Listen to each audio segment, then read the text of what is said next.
thread rolled hem is the ideal stitch for finishing an edge such as a skirt edge or napkins. It's a very tiny, narrow stitch where the fabric is rolled as is the stitch is rolled.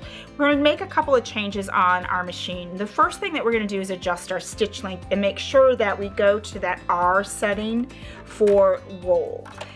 Now that I've got it aligned, I've got my stitch length set. Now the next thing I'm going to adjust is my cutting width, and I want to set that at 7. Now this may vary depending upon the fabric that you're using. You might have to adjust that a little bit. Your stitch length you're going to leave at that R setting, but your cutting width you may have to adjust. There's one more adjustment that I need to make, and that is actually that stitch finger. I actually want to take this stitch finger out. I'm not going to use that stitch finger, so I'm going to make sure that it's in some place that I'm not going to lose it. Now I'm already threaded. My upper and lower looper are in their position, and my needle is in that right needle position. Place my fabric underneath my presser foot. I have my cutting blade engaged, and I'm aligning my fabric edge along the edge of the working table.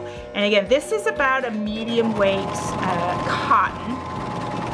And as I'm stitching, I'm going to take my time because the fact that the fabric is rolled and the stitch is rolled, I don't want to sew super fast.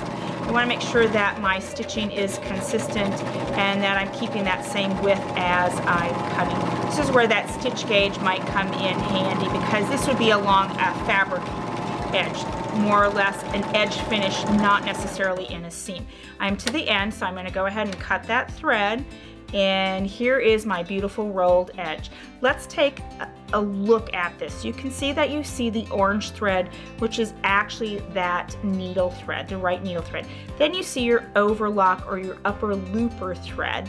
And if I turn that to the back side, I see that same upper looper thread being carried to the back side, and it's actually meeting with that lower looper thread right at that edge. This is a beautiful rolled edge. And when we look at that backside, you can also see that it has carried my fabric because you can in some spots see that this is the right side of my fabric because it's very white, whereas that's the wrong side of my fabric. So it is rolling my fabric. And again, this is a medium weight cotton. Let's take a look at it on a much lighter weight cotton, and let's see if we have to make any adjustments to our settings. Again, I'm going to place that underneath the presser foot, lining up my edge, and I'm going to stitch. And as it's stitching, again, the upper looper thread is carried to the back side, and the fabric is also being rolled, creating almost a little ridge underneath that stitch. And as I come to the ends, I'm going to go ahead and use that thread cutter. And here is the rolled edge on this very lightweight cotton.